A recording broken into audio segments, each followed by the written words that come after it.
નમસ્કાર, મુદ્દાની વાત સાથે હું કિશન કાટેલિયા અને હું છું દીક્ષિત ઠકરાર।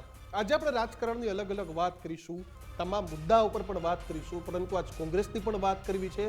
પરંતુ તે પહેલા આપણે કિશન રાજકોટની વાત કરીશું, કારણ કે હોડ બેઠક તો રાજકોટ છે જ, પરંતુ ક્યાંક એક આંતરિક જૂથવાદની ગડબડ ના હતી અને તમામની વચ્ચે મોટા સમાચાર આવી રહ્યા છે। કિશન, બિલકુલ રાજકોટના રાજકારણમાં વહેતી વાતનો મોટો ખુલાસો।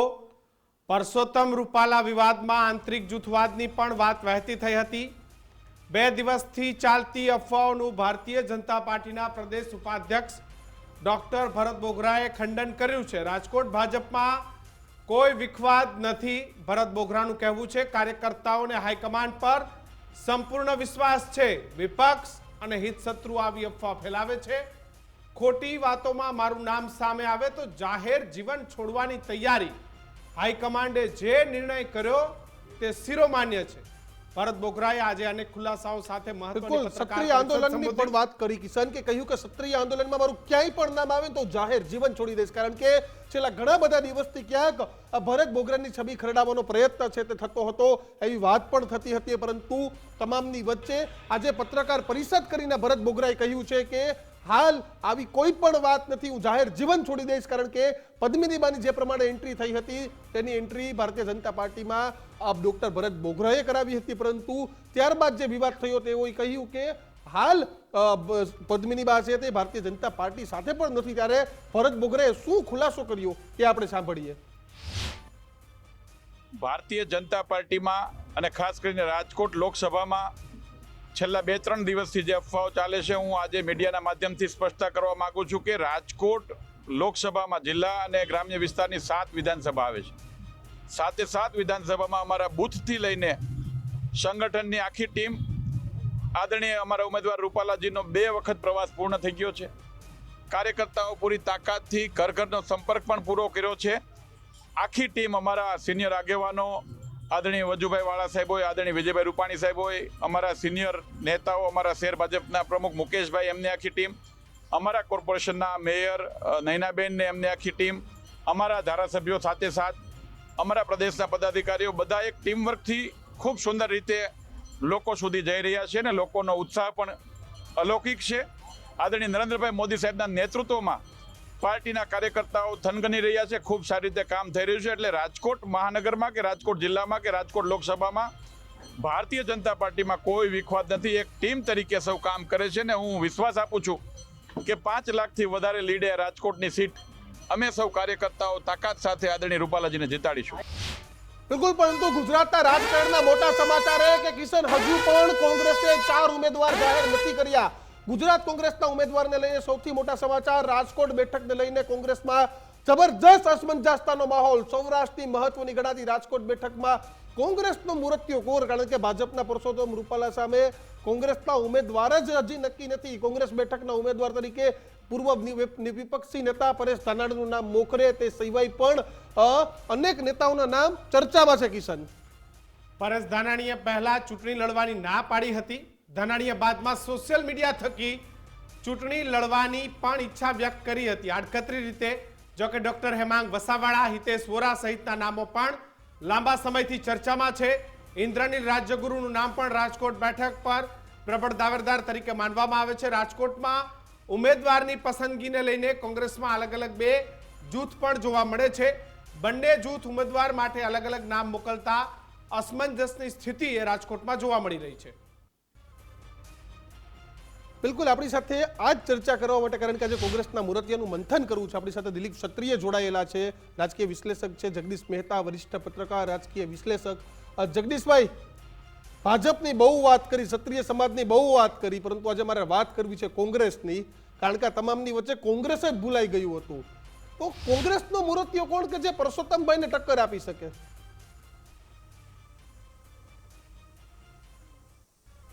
પહેલા તો તમે આ વિષયાંતર કર્યું એ જ સારું થયું, જેથી કરીને કંઈક રાહત મળી।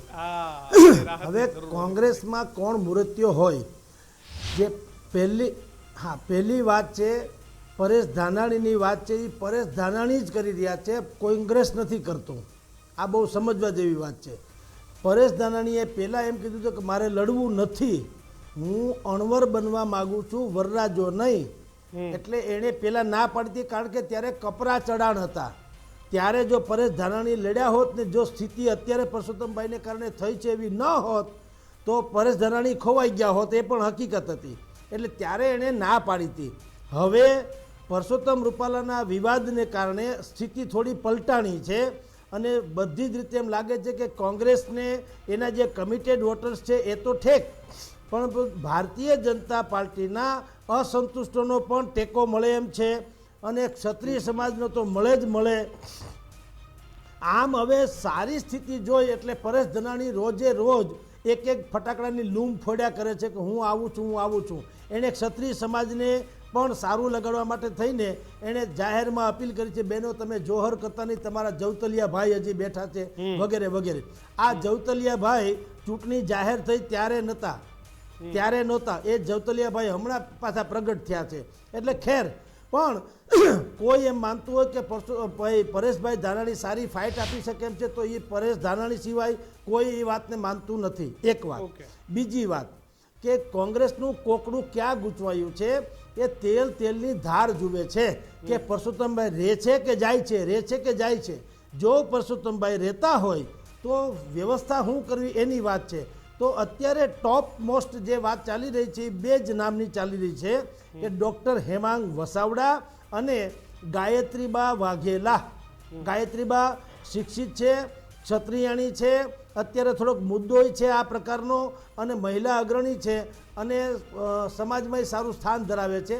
પરંતુ એક મુદ્દો એ છે કે સર્વજ્ઞાતિ જે છે એને સપોર્ટ કેટલો કરે એના ઉપર આધાર છે. એના કરતાં બેટર વે કે ભારતીય જનતા પાર્ટીની એક જ વાત છે કે અસંતુષ્ટો પણ કહે છે કે જો કોઈ એવો સ્થાનિક અને સારો ચહેરો મળે તો અસંતુષ્ટોનો પણ ટેકો મળે એમ છે. એટલે ડૉક્ટર હેમાંગ વસાવડા જે છે, હાલાકી એમાં એવું છે કે પક્ષને પાછું ડૉક્ટર વસાવડાને પસંદગી કરવામાં ગમે એ ખૂંચતું હોય રામ જાણે, નહીતર સીધું ને સટ વાત તો છે.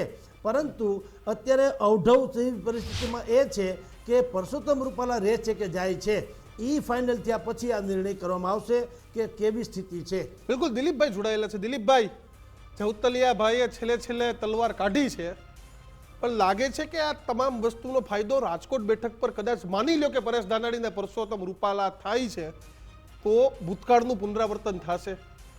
હું છે ને એમાં નથી જોતો કે સૌથી પહેલી વસ્તુ કે પરેશ ધાનાણી રાજકોટથી ચૂંટણી લડે, કારણ કે જે રીતે એમણે હાના કરી એક વખત હાઈકમાન્ડ સાથે પણ એમણે ના પાડી, હવે તૈયાર થયા છે. એટલે પહેલો મુદ્દો તો એ છે કે એ લડશે કે નહીં. બીજો મુદ્દો એ છે કે પુરુષોત્તમ રૂપાલાની સામે અમરેલીમાં આખી જુદી વસ્તુ હતી અને રાજકોટ આખી જુદી સિચ્યુએશન છે. અહીંયા બંને જગ્યાએ તમે જોશો ને તો બહુ મોટો ફરક અમરેલી અને રાજકોટમાં છે. પરેશ ધાનાણી જો ઊભા રહે ને તો એનાથી એક વસ્તુ થાય કે પાટીદાર મતોમાં વિભાજન પડે અને એનાથી પરેશ ધાનાણીને કેટલાક પ્રમાણમાં વોટ મળે, પણ આ બેઠક પર પુરુષોત્તમ રૂપાલાને હરાવી શકે એવી સ્થિતિ સર્જાય એવું મને નથી લાગતું. અને અત્યારની સ્થિતિ જોતાં એવું લાગે છે કે જે ભાજપના અસંતુષ્ટો છે કે બીજી જ્ઞાતિના લોકો છે એ પણ એમને મત કરે તો પણ જે લીડ છે એ ઘટે, પણ પુરુષોત્તમ રૂપાલાને પરેશ ધાનાણી હરાવી શકે એવું મને નથી લાગતું એ બેઠક પરથી. બિલકુલ, તો મહત્વની વાત છે કે પરેશ ધાનાણી હરાવી શકે તેવી સ્થિતિ નથી. ચોક્કસથી ફાઇટમાં દિલીપભાઈ રહી શકે તે પ્રકારની બાબત છે. તો એક બાદ એક મોટા સમાચાર, કારણ કે અનેક બેઠક પર કોંગ્રેસના મુરતિયા કિશન જાહેર કરવાના બાકી છે. મોટા સમાચાર આવી રહ્યા છે લોકસભા બેઠક નવસારી પરથી કે જ્યાં નવસારી બેઠક પર નવસારી લોકસભા બેઠકમાં સતત ચોથી ટર્મ માટે CR પાટીલે ભારતીય જનતા પાર્ટીના ઉમેદવાર છે અને ચોથી ટર્મ માટે પ્રદેશ અધ્યક્ષ ફરી નવસારી બેઠકથી ચૂંટણીના મેદાને ઉતર્યા છે. નવસારી લોકસભા બેઠક પર કોંગ્રેસ પણ હજુ સુધી ઉમેદવારની શોધમાં છે. ગત ટર્મમાં સૌથી વધુ લીડથી CR પાટીલે બાજી મારી હતી, એવામાં કોંગ્રેસને હજુ સુધી ઉમેદવાર નથી મળ્યા. દક્ષિણ ગુજરાતની આ બેઠક માટે કોંગ્રેસ એ ઉમેદવાર શોધી રહી છે. બાકી 4 બેઠકોની સાથે નવસારી બેઠક માટે પણ ઉમેદવાર માટે થઈને કોંગ્રેસ અવઢવમાં છે. નવસારી બેઠક પર સ્વર્ગસ્થ અહેમદ પટેલના પુત્રી મુમતાજ પટેલનું નામ પણ ચર્ચામાં છે. નવસારી બેઠક માટે કોંગ્રેસ એવા ઉમેદવારને શોધી રહી છે કે જે ઉમેદવાર અંતિમ ઘડી સુધી મેદાનમાં લડત આપે અને બિલકુલ રણછોડ ન બને, કારણ કે એવો પણ ભાઈ ગાંધીનગર લોકસભા મત વિસ્તારમાં પણ હતો, અને અહીંયા નવસારી પણ છે. જગદીશભાઈ, મોટું નામ, એક નામ જેને ભરૂચથી ચૂંટણી લડવાની ઈચ્છા વ્યક્ત કરી હતી, મુમતાઝ પટેલ. લાગે છે કે કોંગ્રેસ આ બેઠક પરથી મુમતાઝ પટેલને મેદાને ઉતારશે?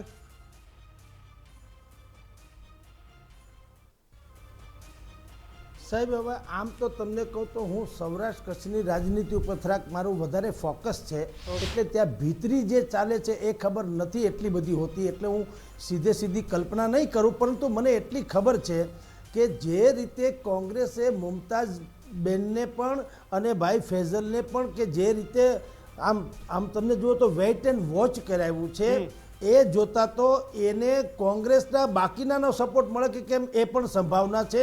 અને ભારતીય જનતા પાર્ટીએ કૂણું વલણ દાખવ્યું છે મુમતાઝ પ્રત્યે પણ, અને જેટલું કોંગ્રેસે નથી ભારતીય દાખવ્યું. જનતા પાર્ટીના અધ્યક્ષ CR પાટીલ લડી રહ્યા છે. આમાં પાર્ટી માટે ઉમેદવાર કરતા અહીંયા મહત્વની બાબત એ થઈ જાય છે કે કોણ છેલ્લી ઘડી સુધી પાર્ટી માટે ઊભો રહેશે. એટલા માટે થઈને કદાચ આ ઉમેદવાર હજુ સુધી નથી સુધાયો. કમિટેડ કાર્યકર્તાની શોધ ક્યાંક પાર્ટી કરી રહી છે કે પૈસાથી ના વેચાય, ધાક ધમકીમાં ના આવે, એવા વ્યક્તિની ક્યાંક શોધ પાર્ટી કરી રહી છે. ના, એવા વ્યક્તિની ન હોય. જ્યારે આવી હસ્તી સામે હોય જેમ કે CR પાટીલ છે, હવે જે આખા ગુજરાતની 26 બેઠક જીતાડવાની જે ગેરંટી લઈને ફરતા હોય 5 લાખથી વધુ લીડની, તો એની સામે કોઈ તાકાત છે કે કોઈ જીતી જાય? એ તો બહુ ટ્રીમન્ડસ કહી શકાય, એક વન્ડરફુલ કહી શકાય. એટલે અહીંયા એવું ના બને. જ્યારે તમારી જાણકાર નરેન્દ્ર મોદી લડતા હોય તેની સામે કોંગ્રેસ ઉમેદવાર મૂકે ખરા, પરંતુ એ હારવાની શરતે મૂકે કે આમાં કંઈ વાંધો નહીં, હારી જાય તો પણ લડવા ખાતર મૂકતા હોય છે. અમિત શાહની સામે ગાંધીનગરમાં જે બેનને મૂક્યા છે તમે જાણો છો, એ પણ સ્વાભાવિક છે, ક્યાં અમિત શાહ અને ક્યાં કોંગ્રેસના ઉમેદવાર. એટલે CR પાટીલની સામે જો મુમતાઝને મોકલવામાં આવે તો એ તો એને સજા બી થશે. આમ તમને કહું તો, કારણ કે જ્યારે CR પાટીલનું માઇક્રો પ્લાનિંગ આપણે જાણીએ છીએ, ચારેકોર અત્યારે સુખ્યાત છે. કમસે કમ આ રૂપાલાનો કેસ બાદ કરો તો ગુજરાતમાં છેલ્લી 2 ટર્મથી 26 બેઠક જે જીતાડી શકતા હોય તો એ પોતાની બેઠક ન જીતાડી શકે. એટલે એ તો સ્વાભાવિક વાત છે કે એવું કંઈ હોઈ શકે નહીં કે એ કોઈ મોટું માથું ગણાય. પરંતુ આ તો લીલા નાળિયેર વધેરવા જેવી વાત થાય કે એક પણ દો કાજ. અમસ્તા પણ મુમતાઝ જો બળવો કરવા માગતા હતા તો હાલો ભાઈ તમને ટિકિટ આપી દઈએ, કાં તમે જીતી બતાવો ને કાં તમે તમારી માટે જગ્યા ખાલી કરો. જગદીશભાઈ, પણ એક કાકરે 2 તીર મરે, કારણ કે ભરૂચમાં ખોટી કનડગત પણ બંધ થઈ જાય અને બીજી બાજુ મુમતાઝ પટેલની નારાજગી પણ દૂર થાય અને ક્યાંક ચૂંટણી લડવાનો શોખ હતો તો એ પણ પૂરો થઈ જાય. જે મેં આપને વાત એ જ કરી ભાઈ કે રાજકારણમાં હંમેશા આ બુદ્ધિપૂર્વકનો ખેલ હોય. તમે જ્યારે સામેથી બગાવતની તેવર બતાવો અને તમને અવગણી શકાય એમ ન હોય, કારણ કે અહમદ પટેલના દીકરી છે, અહમદ પટેલના નામને કારણે અવગણે તો જરાક કાર્યકર્તા ઉપર પણ જરાક ખોટો મેસેજ જાય એમ હતો. એટલે આ લોકોએ બુદ્ધિપૂર્વકનો ખેલ કર્યો છે. તમે જુઓ, નહીંતર મમતાઝબેનની જો કદર કરવી જોઈએ તો અહમદ પટેલના પરિવારમાંથી કોઈની અગર કદર કરવી હોત તો એવી સીટ ઉપર એને મૂકવા જોઈએ જ્યાં જીતવાની સંભાવના વધુ હોય. હવે નવસારીમાં CR પાટીલની સામે અત્યારે જીતવું હોય તો સામા પવને તરવા જેવી વાતો છે, એટલે એ તો સંભાવના નથી. એટલે આપે જેમ કીધું, એક કાંકરે 2 નહીં, એક કાંકરે લગભગ આખું પક્ષીનું ઝુંડ આ લોકો શિકાર કરવા માંગતા હોય એવું લાગે છે. દિલીપભાઈ, નવસારી બેઠક ખૂબ મહત્વની બેઠક. કોંગ્રેસ હજુ સુધી કોને મૂકવા એના કન્ફ્યુઝનમાં. કયા ગણિત હોઈ શકે કે કોંગ્રેસ હજી સુધી પોતાનો ઉમેદવાર ફાઇનલ કે પછી ડાયરેક્ટ ફોર્મ ભરાવીને સરપ્રાઈઝ આપવી? ડાયરેક્ટ ફોર્મ ભરાઈને સરપ્રાઈઝ આપવાની ત્યાં 2 નામો કોંગ્રેસે નક્કી કરેલા છે. એમાં એક મુમતાઝ પટેલ છે અને બીજા એક શૈલેષ કરીને છે. એ બંને નામોમાં મુમતાઝ પટેલની તરફથી હા છે, એ લડવા માંગે છે, પણ એમાં કેટલાક અહેમદ પટેલના જે માનીતા લોકો છે કે એમની અંગત લોકો છે, એ લોકો એમને સમજાવી રહ્યા છે કે તમે લડશો અને CR પાટીલ સામે લડો છો તો ખૂબ ખરાબ રીતે હારશો અને તમારું જે રાજકારણ છે શરૂ થતાં પહેલાં જ પૂરું થઈ જશે. એટલે જે અહેમદ પટેલના વેલ વિશર છે એ મુમતાઝ પટેલને નવસારી લડતા રોકી રહ્યા છે. અને નવસારી લાવવાનું કારણ પણ કોંગ્રેસના જ કેટલાક નેતાઓ છે, કારણ કે મુમતાઝ પટેલ પહેલાં ભરૂચ હતા, ભરૂચથી એમને જાહેરાત પણ કરી હતી. જ્યારે આપને આપી ત્યારે પણ એમણે કીધું હતું કે હું ત્યાંથી જ લડવાની છું, અને પછી સમાધાનના ભાગરૂપે એમને કીધું કે જો ત્યાંથી નથી આપતા તો મને ત્યાંથી આપો. એટલે માંગણી એમના તરફથી થઈ છે અને કોંગ્રેસના નેતાઓ પણ તૈયાર છે એમને આપવા, પણ અહેમદ પટેલની ફેમિલીના વેલ વિશર એમને ત્યાં રોકી રહ્યા છે. રહી વાત CR પાટીલ સામે લડવાની, તો ત્યાં હું એવું પણ બને ને એમના CVમાં એક હાર નામની શબ્દ લખાઈ જાય કે ભાઈ નવસારી બેઠક. એ તો દિલીપભાઈ કદાચ ભરૂચથી લડતા તો પણ જીતવાનું ગણિત થોડું હતું કોઈ. બિલકુલ ના, જીતવાનું ગણિત નહોતું, પણ ત્યાં એમની ઓલા પિતાનો જે સિમ્પથી વેવ છે ત્યાં એમની બેઠક ઉપર એમને વોટ સારા મળત. નવસારી બેઠક ઉપર એ મળવાની એટલે એ શક્યતા ખરાબ નથી. રીતે ના હાર. હા, ખરાબ રીતે ના હારત. અહીંયા તો એવું પણ છે કે કદાચ ડિપોઝિટ પણ જતી રહે એમની CR પાટીલ સામે ઊભા રહે. અને જેમણે આખા દેશને 10 તો વર્ષ પણ સુધી ચલાવ્યો. તમે દિલીપભાઈ એક તમે હિસાબ માંડો તો મેરિટ ઉપર કદાચ ભરૂચમાં ટિકિટ આપવાની હોત તો કેલિબર તમે ચૈતરને માનતા કે મમતાજબેનને માનતા? મેરિટ ઉપર ટિકિટ આપવાની હોય ને તો ચૈતર વસાવા જ ત્યાં લડી શકે એવી સ્થિતિમાં છે. અને એમ પણ અહેમદ પટેલ, જો તમે ત્યાંનું રાજકારણ જોશો ને તો અહેમદ પટેલ હતા ત્યારથી જ એ બેઠક ઉપર છોટું વસાવા ને એમના દીકરા મહેશ વસાવા, એ આખો જે પટ્ટો છે ભરૂચનો, એ લોકોને એમને છે ને હંમેશા સાથે રાખ્યા છે. અને ત્યાં ક્યારેય પણ એવું નથી બન્યું કે ભાઈ એ લોકોની વિરુદ્ધમાં જઈને એમને 2 બેઠકો હંમેશા સમાધાનમાં, એ આખા પટ્ટા પર એ લોકોનો ખૂબ પ્રભાવ હતો. દિલીપભાઈ અહેમદ પટેલ હતા, એમના સંબંધો, એમનું કેન્દ્રીય નેતૃત્વ, એટલે એ આખી વાત અલગ હતી. પરંતુ એક બાદ એક જે સમાચારો છે એ આપણી વચ્ચે આવી રહ્યા છે, કારણ કે દીક્ષિત નજર વાગી રહ્યું છે. બિલકુલ. તો ગુજરાતનું રાજકારણનું એપી સેન્ટર ગણાતી મહેસાણા બેઠક પર કોંગ્રેસના ઉમેદવાર કોણ, આ સૌથી મોટી અસમંજસતા. કારણ કે મહેસાણા બેઠક પર પાટીદાર કે ઠાકોર કે અન્ય કોઈ પણ ઉમેદવાર હોઈ શકે, પરંતુ તેમાં પેચ જબરજસ્ત રીતે ફસાયો છે. ગાંધીનગર બેઠક પર કોંગ્રેસે પાટીદાર મહિલા નેતાને જાહેર કરતા અહીં ઠાકોર ઉમેદવારની શક્યતા. રાહુલ ગાંધીના નજીકના દેખાતા સેવાદળના લાલજી દેસાઈનું નામ પણ ચર્ચામાં છે. દેસાઈ સમાજમાંથી આવે છે. પૂર્વ ધારાસભ્ય બળદેવજી ઠાકોરના નામે પણ અહીં જોર પકડ્યું છે. કોંગ્રેસના બળદેવજી ઠાકોરે ચૂંટણી લડવાની અનિચ્છા કોંગ્રેસે દર્શાવી છે કે મારે ચૂંટણી નથી લડવી. જોકે મહેસાણા સાથે વિજાપુર વિધાનસભાની પેટા ચૂંટણી પણ છે, ત્યારે લોકસભાની સાથે સાથે પેટા ચૂંટણીની પણ તૈયારીઓ. તો કોંગ્રેસ લોકસભામાં ઠાકોર અને પેટા ચૂંટણીમાં પાટીદાર, તો કિશનના સમીકરણ ફેરવાઈ પણ શકે. કદાચ પેટા ચૂંટણીમાં ઠાકોર ના આપે, લોકસભામાં પટેલ ના આપે, કારણ કે એક આખી સ્થિતિ કિશન એવી થઈ ગઈ છે. ક્રોસ વોટિંગની જે શક્યતાઓ દેખાતી હોય, પરંતુ ક્રોસ વોટિંગ થી બચી શકાય. સ્થિતિ એવી છે કે કોંગ્રેસે પાટણથી ઠાકોરને મેદાન ઉતાર્યા છે. બનાસકાંઠા જ્યાં ચૌધરી સમુદાયને ટિકિટ આપતા ત્યાંથી ઠાકોરને ઉતાર્યા છે. અને હવે મહેસાણાથી પણ જો ઠાકોરને ટિકિટ મળે તો આખા ઉત્તર ગુજરાતમાં ઠાકોરવાદ ફેલાય છે. દિલીપભાઈ, શું કહેશો?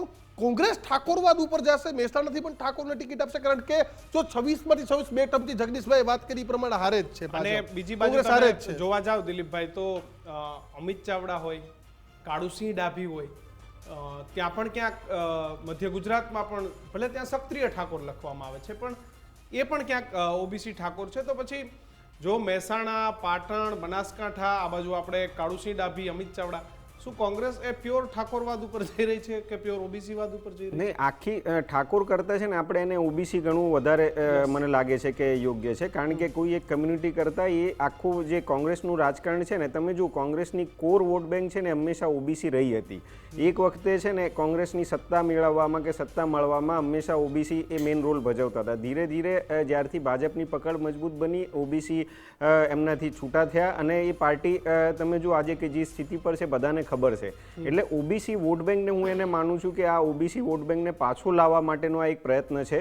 અને એમાં પણ આ તમે જુઓ તો ઉત્તર ગુજરાતમાં ઠાકોર સમાજનું ખૂબ મોટું પ્રભુત્વ રહેલું છે. પાટણ, ચાણસ્મા, એ આખા પટ્ટા ઉપર તમે જોશો તો એ જ્ઞાતિનું ખૂબ મોટું પ્રભુત્વ છે. એટલે આના દ્વારા હું એવું માનું છું કે કોંગ્રેસનો એક એવો પ્રયત્ન છે કે એક ઓબીસી સમાજ જે છે કમસે કમ ઉત્તર ગુજરાત, તમે જો 2017ની વિધાનસભા ચૂંટણીમાં પણ કોંગ્રેસનું સૌથી સારું પ્રદર્શન ઉત્તર ગુજરાતમાં રહ્યું હતું. એના પછી પણ તમે જો સૌરાષ્ટ્ર અને ઉત્તર ગુજરાત, અને એના પછી પણ તમે જો આ વખતે પણ જે કોંગ્રેસના એમએલએ બચ્યા છે અત્યારે, એમાં પણ ઉત્તર ગુજરાતના જ એમએલએ છે, અને જે ગયા એ પણ ઉત્તર ગુજરાતના જ હતા. એટલે કોંગ્રેસનું ક્યાંક હજી જે કહેવાય ને કે એ ઓબીસી વોટ બેંકના કારણે હજી થોડું ઘણું ઉત્તર ગુજરાતમાં બચ્યું છે. અને એને મજબૂત કરવા માટે છે ને એમનું જે ફોકસ છે ટોટલી એ આની ઠાકોર સમાજ ઉપર કે ઓબીસી જ્ઞાતિ ઉપર છે એવું મને લાગે છે. જગદીશભાઈ કિશન, એ પણ સવાલ છે. જગદીશભાઈ, એક રાજકોટ બેઠક પરથી પણ એવી વાત હતી કે કોંગ્રેસ આ વખતે કડબામાંથી લેવા તરફ તો આવી છે, પરંતુ એક વાત પણ હતી રાજકોટ પણ કે કોડીને ટિકિટ આપશે. તો રાજ્યભરમાં એક ઓબીસી વાદનો મેસેજ આપવામાં આવી રહ્યો છે કે જે થિયરી માધવસિંહ સોલંકીની હતી, આ થિયરી ઉપર શક્તિસિંહ અમિત ચાવડા ચાલી રહ્યા છે. કદાચ આ વખતે થિયરીનો પ્રચાર નથી થઈ રહ્યો, પરંતુ ઉમેદવારો પરથી લાગી રહ્યું છે. આ વખતે એનો પ્રચાર નથી થતો. ખામ એ શબ્દ વિખાઈ ગયો છે, ભૂલાઈ ગયો છે, પરંતુ ઉમેદવારો જોતા ક્યાંક એ થિયરી પાછી યાદ આવે આપણને. એમાં એવું છે કે જ્યારથી પરસોત્તમ રૂપાલાનો આ કિસ્સો બન્યો ત્યારથી કોંગ્રેસે થોડું માઇન્ડ ચેન્જ કર્યું, કારણ કે કોંગ્રેસમાં અત્યારે આશાનું કિરણ શું છે ખબર છે? ભારતીય જનતા પાર્ટીના અસંતુષ્ટો એને કોંગ્રેસના જે કમિટેડ વોટર્સ છે એના કરતાં પણ વધુ એને આશા એમ છે કે પરસોત્તમ રૂપાલા એક તો આયાતી છે, બીજું ભારતીય જનતા પાર્ટીનું સ્થાનિક એકમ છે, એમાં એમ કહેવાય છે કે એને ગમતું નથી, આયાતી છે છતાં, એટલે એ ફોટોજેનિક રીતે એની સાથે છે, પરંતુ એ ખરેખર હૃદયથી એની સાથે નથી. જો કે અત્યારે બોગરા સાહેબે તો એ પ્રેસ કોન્ફરન્સ કરીને એની ઉપરના તથાકથિત આક્ષેપો છે એ આક્ષેપોનો રદિયો આપ્યો છે કે આવું કાંઈ છે નહીં, અમે બહુ ટીમ વર્ક સાથે કામ કરીએ છીએ અને અમે ઘરે ઘરે બધા જ અમે પ્રયાસ એમ કે રૂપાલા સાહેબને કરાવી લીધા છે. પણ આ બધી વાત જે હોય તે બરાબર છે નહીં, કારણ કે હું ધારો કે હું જે સોસાયટીમાં રહી ત્યાં કાળો કાગડો હજી આવ્યો નથી. હવે બીજા બધાના ઘરે તો રામ જાણે ક્યાં શું ગયા હશે. પણ હવે જ્યાં પણ એને પ્રચાર કર્યો ત્યાં કર્યો હશે, પરંતુ કોંગ્રેસે એવી એક આશા જન્માવડી. એને એમ થયું કે આ વખતે પણ 2009માં કેમ જે કુંવરજીભાઈ બાવળિયા જીતા હતા એવી સ્થિતિ સર્જાય એવી શક્યતા ઊભી થઈ છે, કારણ કે ત્યારે પણ કિરણ પટેલ કરીને જે ભારતીય જનતા પાર્ટીએ ઊભા રાખ્યા હતા એ પણ આમ જુઓ તો મોટા ઘરાનાના માણસ હતા, પરંતુ ગમે તેમ હોય લોકોને કોઈ કાળે પસંદ નહીં પડ્યા, આપોઆપ જ પસંદ ન પડ્યા અને હારી ગયા. તો આ વખતે પરસોત્તમ રૂપાલાનો આટલો મોટો વિરોધ એમ કે થઈ રહ્યો છે, તો એક તો એનો લાભ મળે અને કોળી સમાજની પણ અહીંયા જસદણ પંથકથી માંડીને બધામાં સારી એમ કે એની વસ્તી છે, એટલે એણે વિક્રમ સુરાણી કરીને એ ભાઈનું નામ ઇન્દ્રનીલ રાજગુરુએ જાહેર કર્યું હતું. પરંતુ પછી એમાંય તડા પડ્યા અને કંઈ મેળ પડ્યો નહીં, કારણ કે કોંગ્રેસમાં અહીંયા શું છે, જૂથ બહુ છે, માથા એટલા જૂથો છે, એટલે એનો મેળ પડ્યો એમ નથી. એટલે હવે એ થિયરી ખામ તો એવું તો કોઈ નામ બોલતા નથી, પરંતુ એ થિયરી તરફ પણ હવે જવાનું માંડી વાળ્યું છે. બે જ નામ અત્યારે ચર્ચામાં છે. ધાનાણી પોતાની રીતે જ કહે છે, પક્ષ નથી કહેતું, પરંતુ પક્ષના મગજમાં જે બે નામ છે એ સૌથી પહેલું નામ છે ડૉક્ટર હેમાંગ વસાવડા. અને ચમત્કારિક રીતે જો આ આંદોલન ફાટી નીકળે હજી, કારણ કે ક્ષત્રિય સમાજે એમ કીધું છે કે જો પરસોત્તમ રૂપાલા નામાંકન ભરશે તો પછી અમારું પાર્ટ 2 એ શરૂ થશે, કારણ કે હજી એને એમ બિલકુલ. છે તો કે જગદીશભાઈ, તો જો તોની વાત છે કે જો ફોર્મ ભરે છે તો, પરંતુ કોંગ્રેસ છે તે ફાયદો લેવાની ફિરાકમાં છે કે કોણ અહીંથી કોંગ્રેસના ભાજપના ઉમેદવાર પરસોત્તમભાઈ રહે છે નથી રહેતા, પરંતુ વાત કિશન જબરજસ્ત રીતે મહેસાણાની થતી હતી. તેલ અને તેલની ધાર જોવે છે ચાલી રહી છે. પરંતુ કિશન તમામની વચ્ચે અમદાવાદ પૂર્વ બેઠક પર કોંગ્રેસના ઉમેદવાર કોણ? કારણ કે રોહન ગુપ્તાએ જબરજસ્ત રીતે ઝટકો આપ્યો, કહી દીધો કે ભાઈ મારે તો અહીંથી ચૂંટણી નથી લડવી. અને યાદીમાં ઓફિશિયલી પહેલી જ યાદીમાં ગુપ્તાનું નામ જાહેર થઈ ગયું, પરંતુ ગુપ્તા પહેલા તો ચૂંટણી લડવાની ના પાડી અને પછી કોંગ્રેસને રામ કરી દીધા. બિલકુલ. અને ભારતીય જનતા પાર્ટીના હસમુખ પટેલ એ તેની સામે કોંગ્રેસના ઉમેદવાર કોણ તેની મથામણ યથાવત છે. 2019માં હસમુખ પટેલ સામે હારેલા પાટીદાર અગ્રણી ગીતા પટેલનું નામ પણ ચર્ચામાં છે. અમદાવાદ શહેર કોંગ્રેસના પ્રમુખ હિંમતસિંહ પટેલનું નામ પણ ચર્ચામાં છે. ભારતીય જનતા પાર્ટીનો ગઢ ગણાતી કોંગ્રેસ એ હજી પણ સત્તાવાર નામ એ પોતાના ઉમેદવારનું જાહેર નથી કરી ચૂકી. કોંગ્રેસ પાયાના કાર્યકર દલસુખ પટેલનું નામ પણ ઉમેદવાર તરીકે ચર્ચામાં છે. દિલીપભાઈ, આ બેઠકો ભલે વિન વિન સિચ્યુએશનમાં નથી, તમે સમજો ક્યાંય પણ, પરંતુ આટલી જૂની પાર્ટી છે, રાષ્ટ્રીય પાર્ટી છે, અને ઉમેદવાર આપવો એ ખૂબ જરૂરી બની જાય છે. કારણ કે જો ઉમેદવાર ના આપો તો પછી તો એક મોકળું મેદાન મળી જાય. કોસ્મોપોલિટન બેઠકો આ બધી આપણે જેને કહીએ છીએ, એમાંની અમદાવાદની આપણી આ બેઠક, રોહન ગુપ્તા એક ચહેરો આપ્યો હતો, પરંતુ એને પણ અલવિદા કરી દીધી કે ના ભાઈ મારે નથી લડવું, એમના જે કંઈ પ્રશ્નો હતા એના કારણે. અને બાકીના નામોની ચર્ચા છે. રણનીતિ તો આવી બેઠકો પર હોય જ ના શકે. જે મેં કીધી બેઠક એક જ હોય કે ભાઈ કોણ એવો લડવૈયો છે જે છેક સુધી મેદાન મારે. કેવી રીતે જોઉં છો આખી સ્ટ્રેટર્જીને? હા, તમે જુઓ કે આ ભાજપની આખી વોટ બેંક છે ને એ રૂરલ કરતાં સૌથી વધારે છે ને કોસ્મોપોલિટન, ખાસ કરીને મેટ્રો સિટીની છે. અને ભાજપનો આખો વિકાસ તમે જોશો ને તો એ સિટી આધારિત મતદાતાઓને કારણે થયો છે. તમે ગુજરાતમાં પણ જુઓ તો, અને એમાં ખાસ કરીને જો અમદાવાદની વાત કરો તો અમદાવાદ હંમેશા છે ને ભાજપ સાથે રહ્યું છે. વર્ષોથી ઘણા ટાઈમથી તમે જો કોર્પોરેશનથી માંડીને દરેક જગ્યાએ ભાજપ જીતતું આવ્યું છે. આવા સંજોગોમાં કોંગ્રેસ પાસે તમે જો એક તો ગુજરાતમાં એમ 32 વર્ષથી નથી ને સિટીમાં તો એમની વધારે સ્થિતિ ખરાબ છે. રહી વાત કોંગ્રેસને નેતાઓ મળવાની, તો જ્યાં પાયાના કાર્યકરો જ નથી, સંગઠન નથી, નીચલા લેવલે કામ કરનારા લોકો નથી, તો ઉમેદવારી કરવા કોણ તૈયાર થશે? કારણ કે જે ઉમેદવારી કરશે એને પણ ખબર છે કે શહેરમાં એમની શું સ્થિતિ છે. એવા સમયે એમના માટે સૌથી મોટી ચેલેન્જ છે કે કમસે કમ એવો ઉમેદવાર ઊભો કરો કે જેની એટલીસ્ટ ડિપોઝિટ ના જતી રહે.